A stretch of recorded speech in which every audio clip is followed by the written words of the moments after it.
Peace and welcome back to another episode of Q Points Podcast. I am DJ Sir Daniel. And my name is J Ray, sometimes known by my government as Johnny Ray Cornegay III. Good evening, folks. Q Points Podcast, the podcast dropping the needle on Black music history. J Ray, what it is, what it do. I feel like I just saw you a couple hours ago. It was last night. You know what I'm saying? We did something special last night. So we are going to be doing this for our members. So we're getting that back up and running. But we did a dry run last night over on Mixcloud. So me and you, we had a good chat about Big Mama. You know what I'm saying? By Roxanne Shante. We absolutely did. So why don't we? And yes, thank you to one of our day ones is in the chat already. Mark, shout out to you. And yes, it is the beginning of Black music. It's not Black music history, but Black History Month. And we fit right in everywhere. Matter of fact, whenever you need somebody to come in for your Black history, school specials, church talks or whatever. I don't know how well we'll do in the church, but call Q Points. We are definitely part of Black history because Black music is part of Black history. So Yes. with that said, as J Ray alluded to earlier, he was talking about the new things we're doing on Mixcloud and all the different types of treats that we have for our subscribed listeners and viewers. So, Jerry, please tell them how they can become part of that flock, of this congregation of Q Points Podcast. You know what I mean? Y'all need to become part of the Q Points crew, congregation. So the first things first, if you heard us say this, if you are watching us say it, you are already doing the most amazing thing that you can do. And the only thing that you need to do is hit the subscribe button. And if it has a notification button, hit that too, so that you can get notified whenever we have a show. That is absolutely free. The other thing that you can do that is absolutely free is you can join our newsletter. If you visit qpoints.com, that gives you an opportunity to join the newsletter. Also, you can visit our magazine. You get so much dope stuff.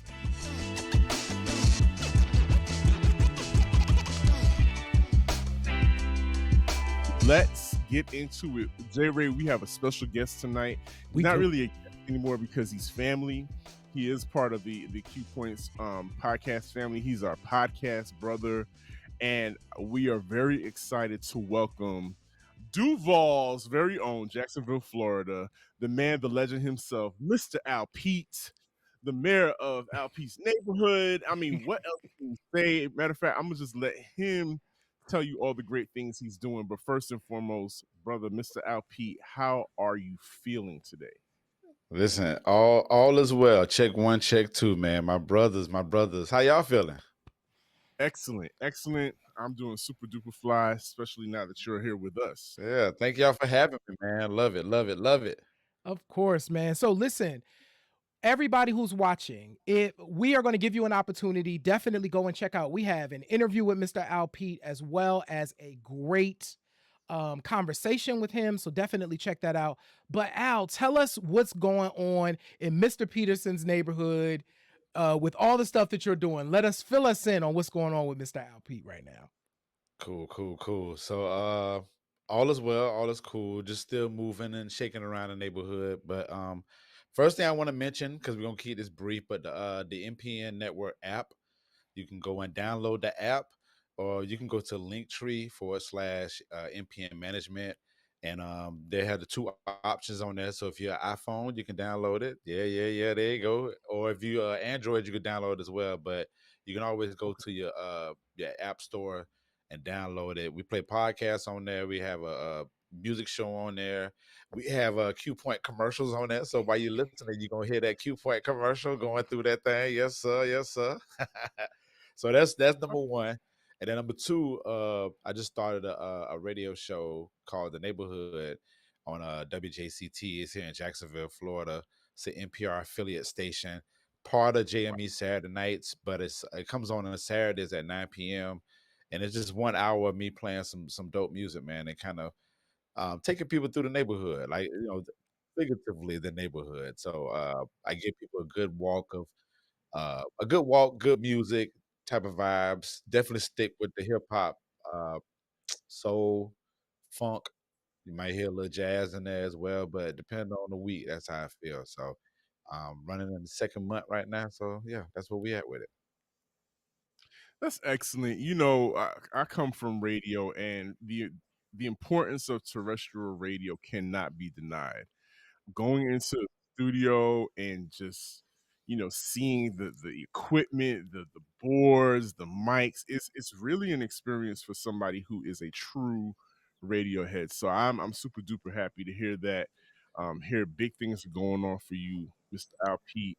Tonight, though, on this particular episode, we're going to get to talk about the one and only J Dilla and how his impact on music. Because you guys can't see it, but J Ray, if you're watching, you can see it. J Ray is like super psyched right now. And of course, we're waiting. We waited till this moment because Dilla's birthday is upon us, and what better way to celebrate the man and his legend and hard work in this thing we call black music. Dilla holds a special place in my heart. So there are different points in my life where I heard something that changed me. And Dilla is responsible for one of those moments, but really two of those moments that happened like because he's related to one. There's an artist that worked with him who created one of those moments. Actually, back there, it's a Wajid moment. We'll talk about that down the line. But having this conversation about this brother we're celebrating his birthday. Dilla was born on February 7th. He would have been 50 this year, which is crazy. Dilla would have been 50 this year. And he passed away 3 days after his birthday on February 10th, 2006, out in Los Angeles, where he was at the time the roommate of one Common. You know what I'm saying? So Dilla, real quick, let's do a quick history rundown for folks that don't know. So Dilla was born James DeWitt Yancey. He was born in Detroit. And from like a young age, so it's interesting. Dilla was one of those kids who grew up around music, and music all through the house and in the family, and was really just kind of smart, right? And really began to get involved in music production stuff in kind of this really interesting way. So there's a book about Dilla. It is the Encyclopedia of Dilla. Essentially, it's called Dilla Time: The Life and Afterlife of J Dilla, the hip hop producer who reinvented rhythm. And it wasn't until I read this book that I understand why Dilla was so impactful to me, because I couldn't put into words why. But one of the things that gets talked about with Dilla is that he would produce, y'all remember these too. Do y'all remember them little cassette? There was like a cassette recorder, but it was essentially a reel that you could like record multi-tracks on, but it was a cassette. It was like 4 tracks. So Dilla, of course, had one of those. But here's what the brother would do in order to create his beats at the time.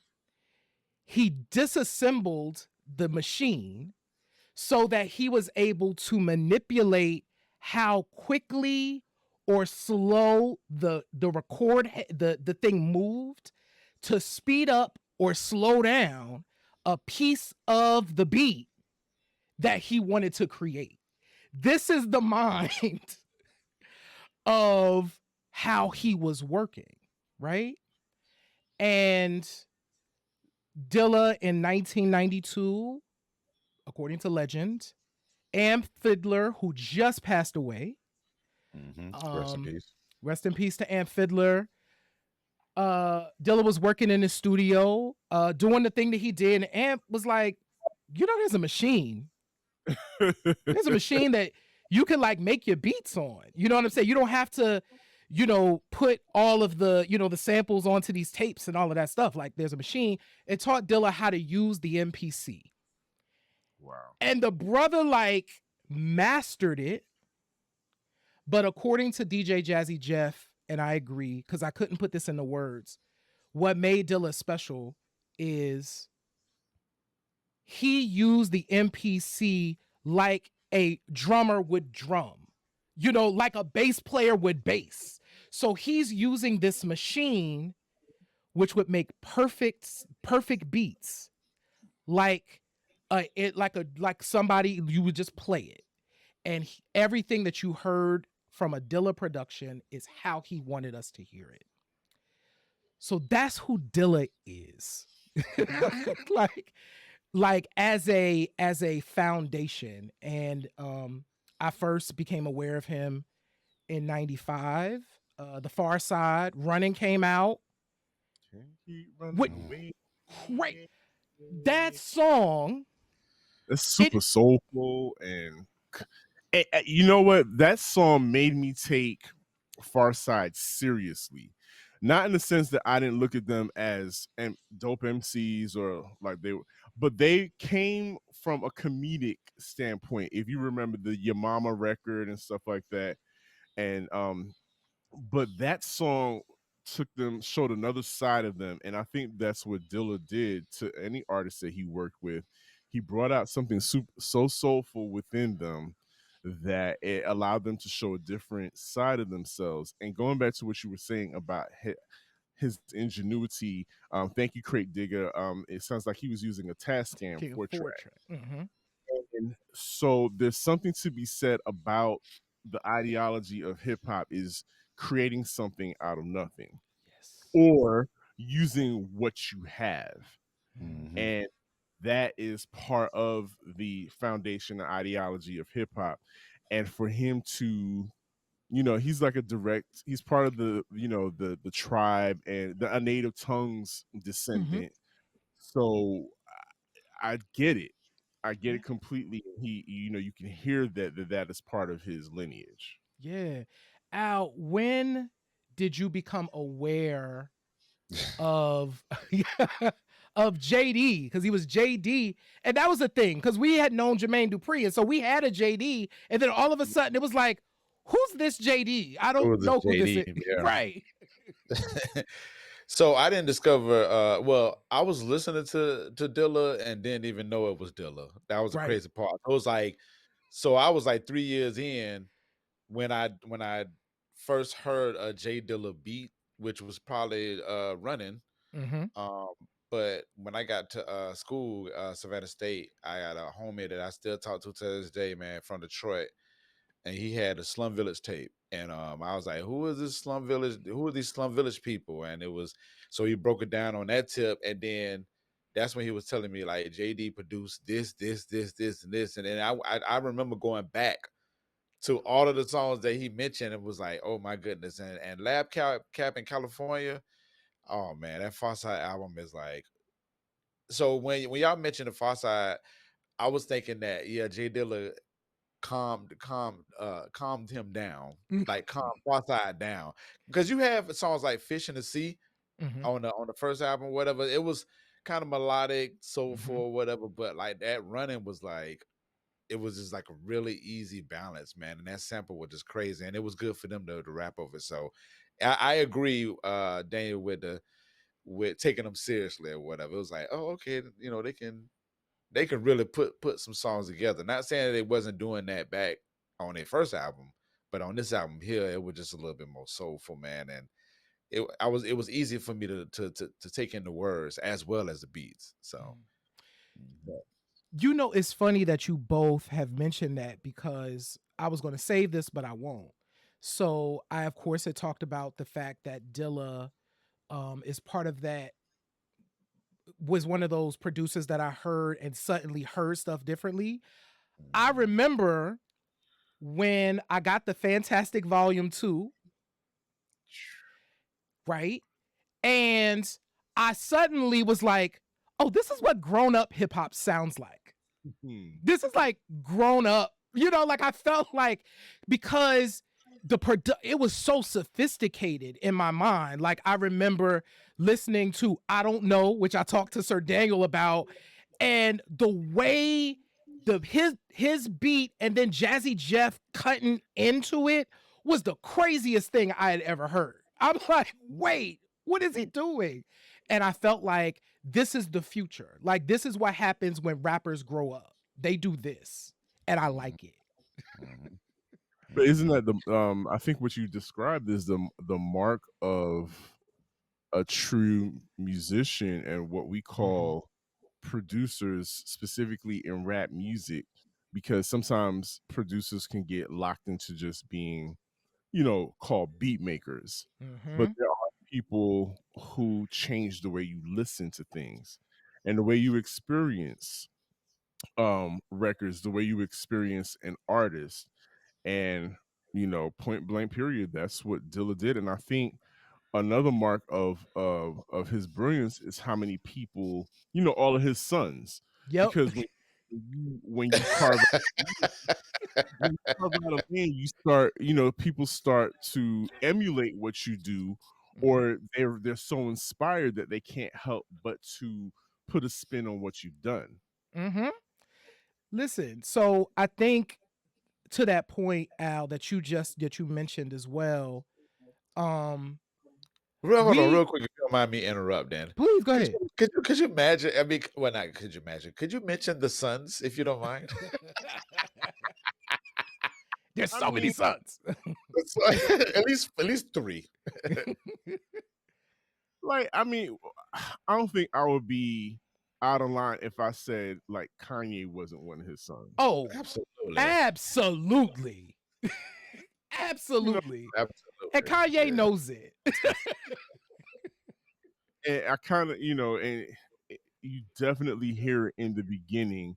And I think when people talk about they miss the old Kanye, what they're missing is that synthesis that he had with the spirit of Adilla, Mhm. and because that spirit is no longer there.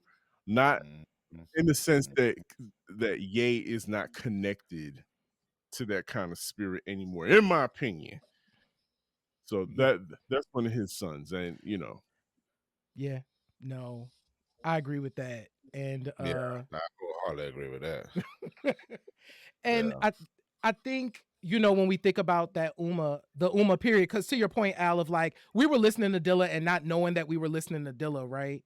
Mhm. Because I think we all remember following Midnight Marauders, where all of a sudden a Tribe Called Quest had like a new production. It was like everything produced by the Uma.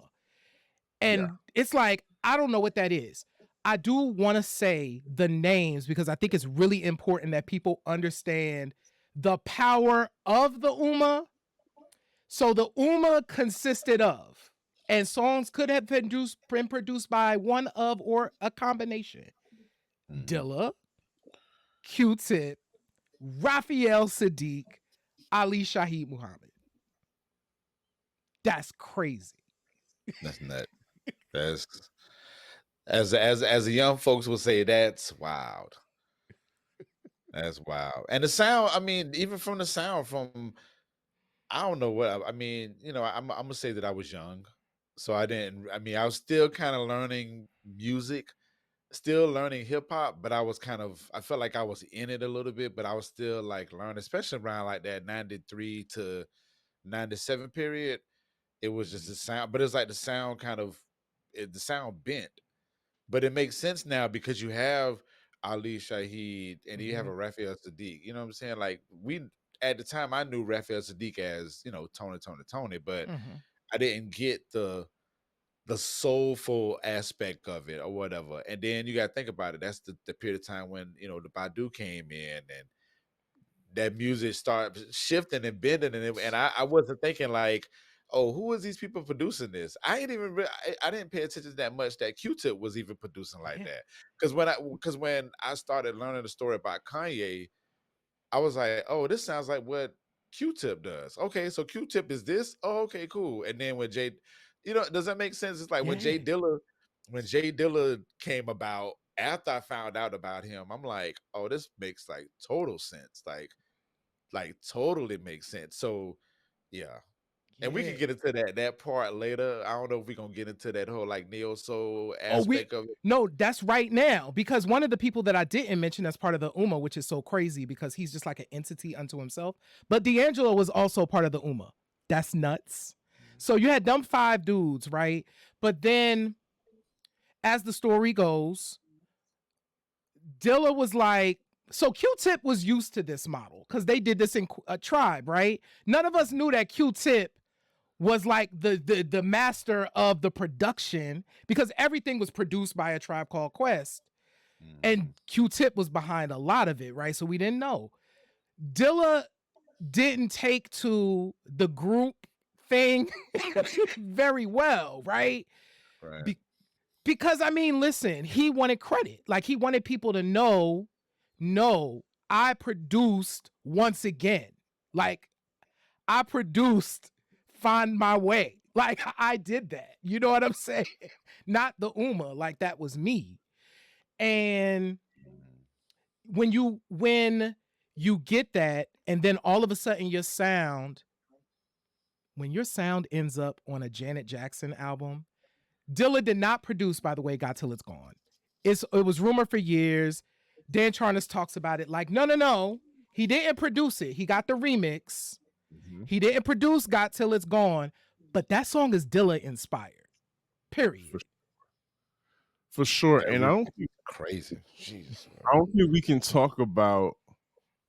Can we talk about this whole era? So, because we had the Ummah, and Crate Digger. Crate Digger says in the chat says the Ummah is Arabic for the group or community. Makes total sense.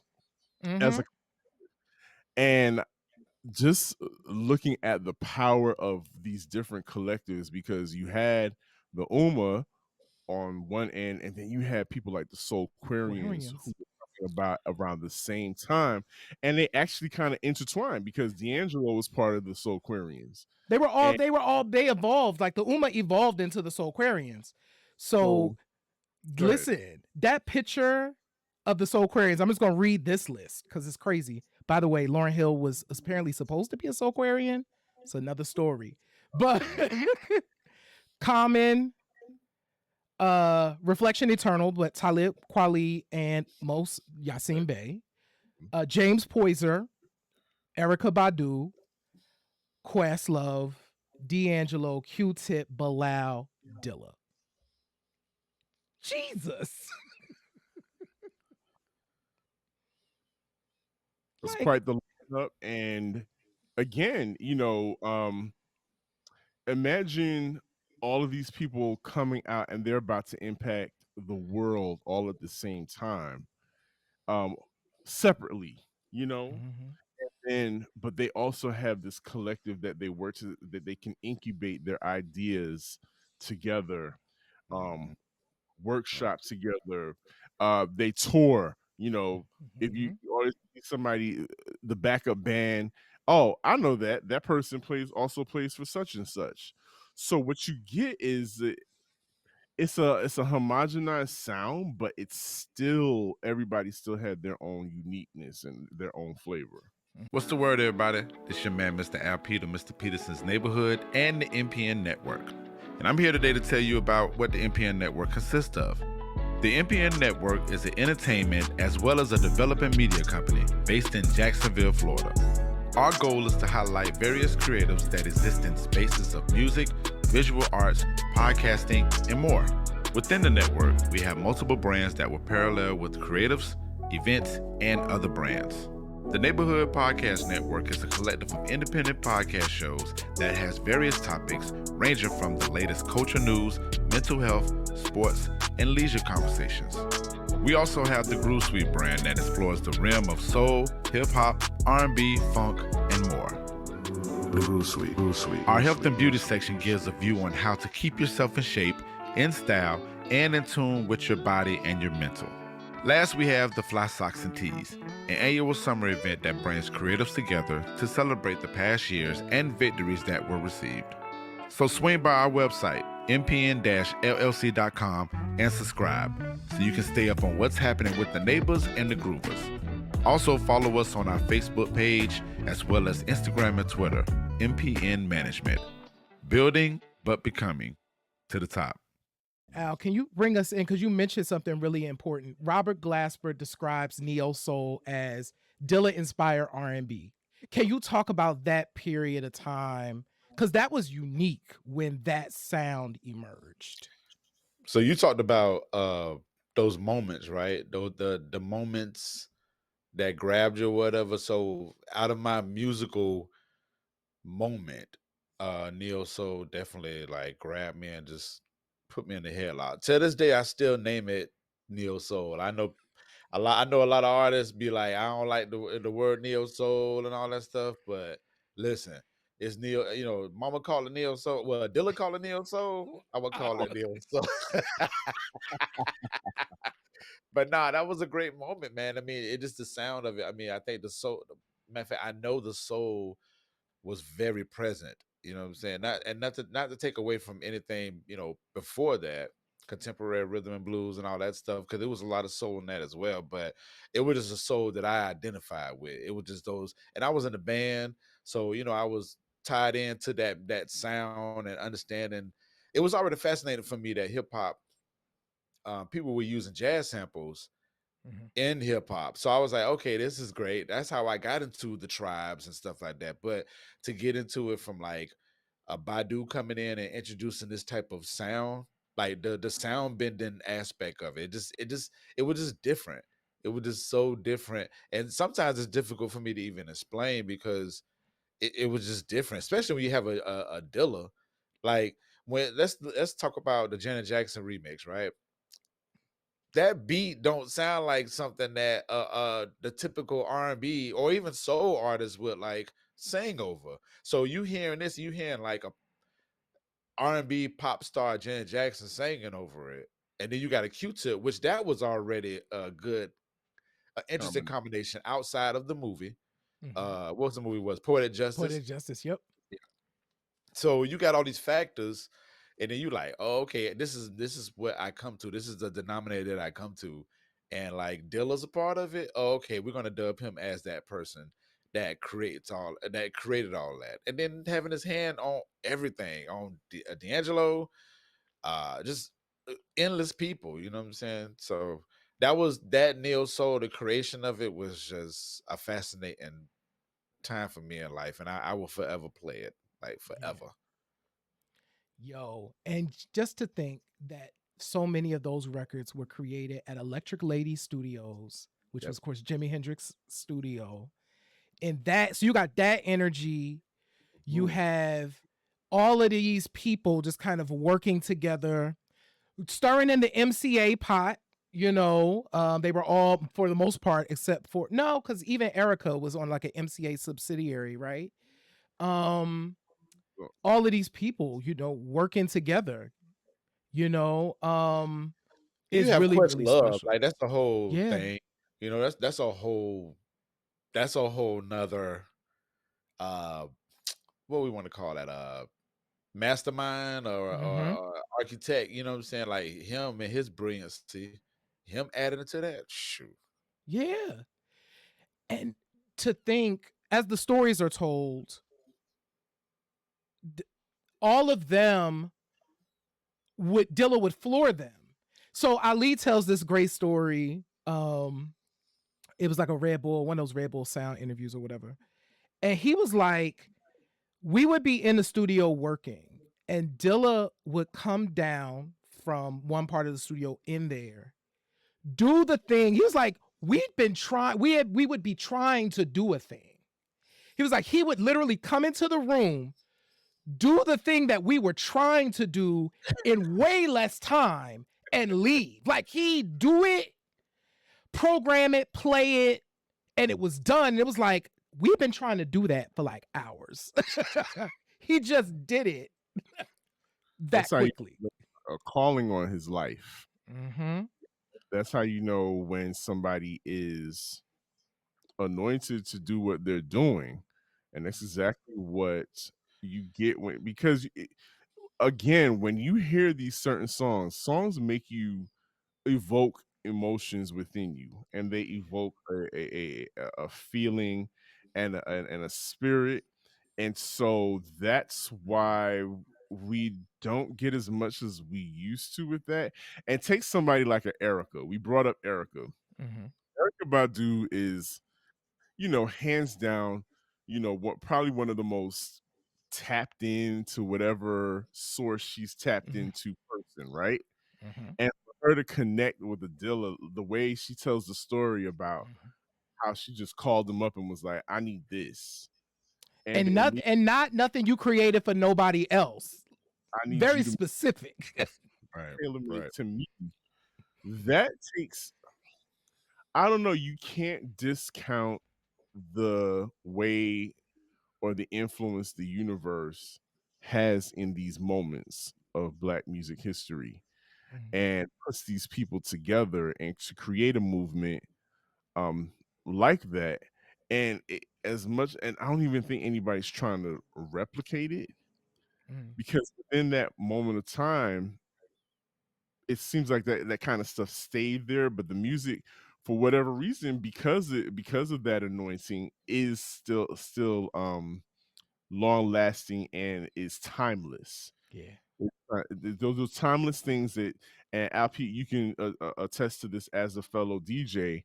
Mm-hmm. It doesn't matter. You can put those joints on in any set, whether you are trying to, you're doing a hip hop rapidy rap set, or you're even doing a kind of R&B mellow set. You can throw Digger in there.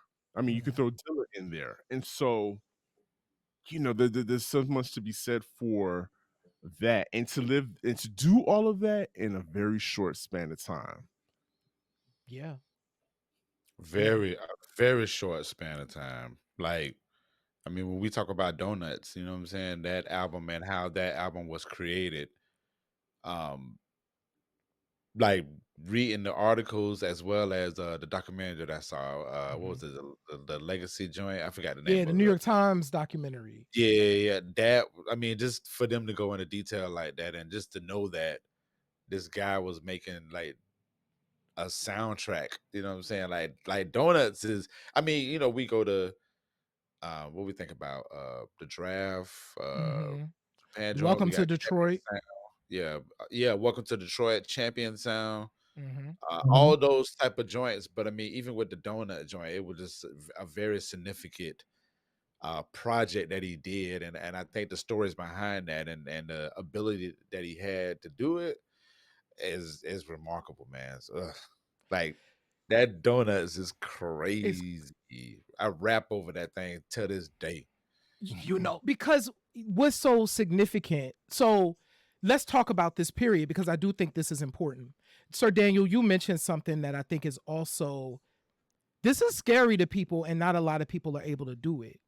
The thing that happened with Dilla, and they kind of talk about it in that New York Times documentary that Al was just referencing, is Dilla just kind of switched his style in the middle of the height of what he was doing.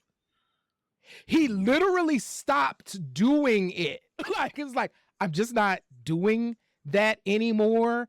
I'm doing like this electro thing. I remember that period. I was like, this is a Dilla production. This is interesting. Yeah. And you have to have you're an artist when you are like, I am willing to blow it all up and do something that people don't expect and don't want, right? Because the dude was like, yo, when he turned that album into the label, like that was it. Like they just did not like it and they didn't know what to do with it because he switched his style midway through Hmm. that LA period that created Donuts, like that literally uprooting, that listening to Common, having to, he's having all the medical stuff that began to show up. And Common is like, well, why don't you come to LA? I live in LA now. Move in. And he leaves his home of Detroit and he moves out to LA and all of these other doors open. So that's when we get the Champion Sound, we get J Lib, and it's like Dumb Beats was crazy because you got Mad Lib beats. So you got Mad Lib spitting over Dilla beats. You got Dilla spitting over Mad Lib beats. That record was like, That what? champion sound crazy. Insane. Because I'm like, what the heck is going on? But, and then we get to Donuts, which of course becomes like the final official record, even though we got records after that. just to know Al, like, cause I didn't understand the concept. I'm not a rapper. I didn't understand the concept of a beat tape. I knew that they had to exist. To know that I was listening to probably the best beat tape that I had ever heard. They're like 2 minute beats that are sick. I mean, first off, he birthed more sons after he dropped Donuts. It was like a whole dozen of, no pun intended, but pun intended, dozen of sons being born after that. Because I mean, you think about all the beat tapes that are out now, like it had Yep. to be inspired by that. Like he yeah, that was I get chills thinking about like Donuts, man, because I just know for me as a MC, and I'm like you don't do this, like it not you don't do this, but it was like this is odd to do. Like you didn't get a beat tape out of the blue. Now you get them everywhere. Like I listen Right. to beat tapes more. I listen to an actual album, but for Dilla to inspire something like that and his legacy go forward with that, it's just crazy, man. It's sheesh, sheesh, sheesh, sheesh, sheesh, sheesh. Real quick, I do want to, when we talk about beat tapes, I do want to say and acknowledge Mark the 45 King. Oh. He's got quite a catalog of, if you want to talk about like originators of the beat tape, as it were, putting the samples together, we got to give homage to Mark the 45 King, because Yeah. I mean, think about it. You get the 900 number Mm-hmm. that lives completely on its own to this day. Is the Mhm. 900 or the 800 number? I think Did I it's get it right? the 900 number. I think that's correct. Yeah. So just, I just wanted to connect that dot, Yeah. that you have people like Mark the 45 King, and you have a Dilla who, and if you think about it, it's really super smart, fiscally smart. Like if in this age of MCs looking for beats, if you get something off of that album and you find yourself wanting to rap over it, that you gotta pay, you gotta give that man credit, and that Mm-hmm. continues to give him a lineage of monies, of royalties coming in. So it's also very smart. Yeah. Again, Yeah. creating a trend or creating another lane for everybody else to eat is, again, the mark of a true genius.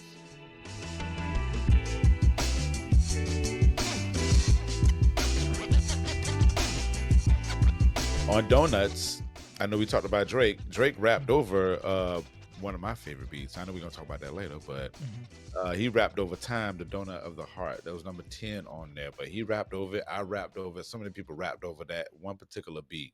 Mm-hmm. Um, I mean, I want to say Usher. Now I don't know, Oh, but the You're Gonna Need Me joint. Oh, the You're Gonna Need is Me. Like, that okay? Is that all right? All right. I never knew that, but I mean, of course, it sounds absolutely like that. But I was like, I wonder if they got that from like I think it came Dilla. before. I think Confession, because that was on Confessions. I think Confessions hit in 2005. Right. So Donuts hit in 2006. But just the fact, but Dilla's flip of that, even just like you got that Dionne Warwick and Dilla is flipping it.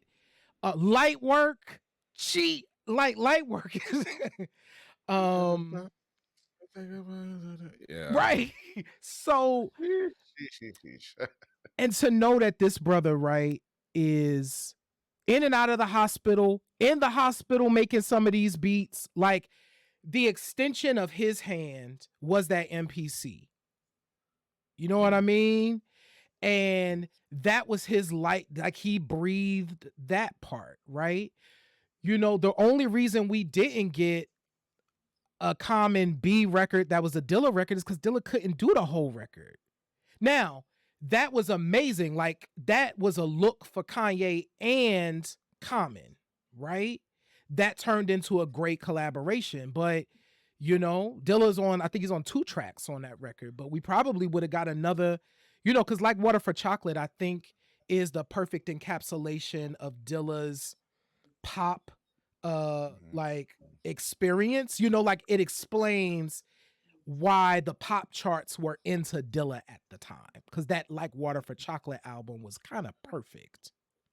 Yeah. Yeah. Last point of the night. This is fun. What are two of your favorite Dilla productions? I'm gonna extend it. Dilla productions or Dilla songs or songs featuring Dilla. Um, I'll go last. Al, you got you know what yours are? Al, we're gonna get you to Yep. go first. Yeah, but I already got it. So the first one I already mentioned is Time, the Donut of the Heart. That's from the Donuts album. It's number 10. That's my joint, man. Uh I can have that looping like crazy. I rapped over it as well. And it was good to do. It was great to do. But I just love that what is it? I give you all I didn't know that was a sample. Cause who sings that song? The day and night joint. The day and night. I know I'm singing. I can't sing, but nevertheless, I'll find. I'll let y'all know. But that sample that was crazy the way he flipped that joint. And then my next one is "It's Your World" on Common B. The last song on that, man. It was that "It's Your World" is.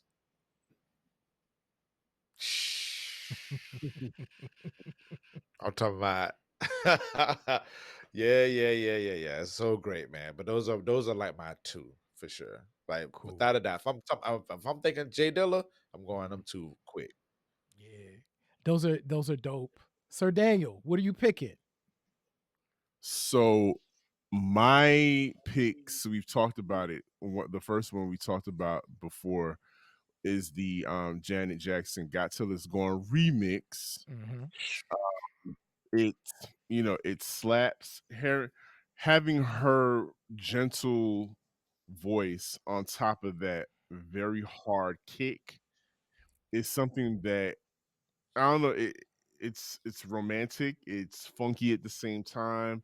Again, from a DJ standpoint, like when I'm playing Sunday nights, that's something I can easily throw in the set there. Yeah. It's relaxing, but your head will be nodding at the same time. And again, I love the fact that R&B artists, singers can get on top of a Dilla beat or a Dilla production and sound at their top of their game and even bring something more out. And that's why my second pick is a very elusive. I mean, I check on Discogs very often to see if I can find this on vinyl. But it's a Ummah joint, but it's produced by Dilla, but it's the Faith Evans remix of "You Used to Love Me." It is, when I tell you, it is beyond dope. There's a It's quiet, but yeah, I'm pretty certain they got Faith to do some other vocals for it because she stacks another layer to the chorus and it gives it an extra body to the record. And I'm pretty sure he worked with her because she sang background on for the Tribe Oh joint. yeah. Um, Stressed Stressed out. out, uh, right? Yep. Out. So they were in the studio cooking, and I wouldn't be surprised if there was like maybe a whole album of like Faith Evans Dilla produced joints. So Oh, maybe in It'll the be vault great. some that would probably be in the so Diddy crazy. vault somewhere, in the Bad Boy vault somewhere. And listen, if things go the way they go, I don't know, somebody else might own that vault Right. pretty soon. That's the way it's looking. Right. They really your selections. So here's my see. I feel like I need to. I am going to break. I'm going to break the rule real quick because I have different. I have three. So from early era, it's going to be Fourth and Back, which is a Slum Village joint. Corrupt is on that joint. That doom doom doom doom. That joint goes and it slides like they just sliding on this joint. Fourth and Back. Um, $2 from Steve SpaceX Space Shift album. So Steve SpaceX did a solo album, yes. And Dilla, there's the intro which is like doon doon doon. There's like just like some keyboards or whatever. Then then Dollar comes in, let the dollar circle, and that beat is so hard. And the way And then that the that note is stretched out, that's yo, crazy. that That was was during crazy. that weird phase, right? That LA phase when he was just like doing something different, right? And very last, this is like one of my favorite posthumous Dilla productions, and it's House of Flying Daggers by Raekwon from the Only Built for Cuban Links 2. It's like Raekwon, Method Man. In fact, I have to look it up. Method Man, Ghostface, Inspector Deck. The joint is crazy. And it's on they're spitting over this Dilla beat. It's nuts. So yeah. Like, can I since you brought Rule, I'm gonna break the rule a little bit too, might as well. I'm just so shouts out to Thelonious on comments Yo. like water for chocolate. Like the way that Dilla rhymed on that joint was Yep. absolutely insane. Like we talk about his production, but his rhyming skills Yep. crazy as well. But yeah, so shouts out to Thelonious. I just want to throw that in there for sure. No, you know what? I'm glad you mentioned that. It's really important because I know I talked about Slum, Fantastic Volume 2 being grown up rap, but I think the thing about it was the jazz like quality of the way Dilla like hopped on songs. Like it literally he rapped like his beats sounded. You know what I'm saying? And that's like that's a thing. That's a thing. And I remember Busta Rhymes talking about I think it was the Still Shining joint when he was like, no, like the beat was like that. I had to write my rhyme to match his beat. And that was crazy. And it was like, and if we know that song, like the drum pattern on that song is nuts. Just the sound of it was crazy. It had that orbit Mm-hmm. S type, you know what I'm saying, space type sound to it. And yeah, we'll be on this thing all day, but the Busta Rhymes effect on a J Dilla beat, like Yeah. that's a whole nother conversation too, because I felt like Busta Rhymes like handled him and Q-Tip were like a great pair. So like Oh Busta yeah. Rhymes and Dilla Mm-hmm. was crazy. Yeah. Yeah. Yeah. Shout out to Move on that Q-Tip Renaissance joint too. Anyway, we have to we could do this all night. We could do Happy this all night, all boy. night. Happy birthday to our brother. Just an inspiration for forever. James DeWitt Yancey out of Detroit. He changed Detroit, like really, like he put from Detroit from a hip hop perspective. Yeah, Eminem was out there and D12 and them was out there, but Dilla was like, when you think hip hop and you think Detroit, you often think of Dilla and all of the people that kind of spawned from him. Man, Yeah, so happy birthday, bro. all Man, respect. so now that J Ray, you've gotten this off your chest, you've done it. You've done it. I have to tell you, you did it justice as always. You did it justice as always, and I'm super happy that the one and only Mr. Al Pete was here to share in this experience with us. Yeah, thanks Before for we let you, for sure. Before we let you go, Al Pete, please let the people know how they can keep in contact with you. Remind them of the amazing things that you have going on, the several different platforms that they can catch you on. indeed.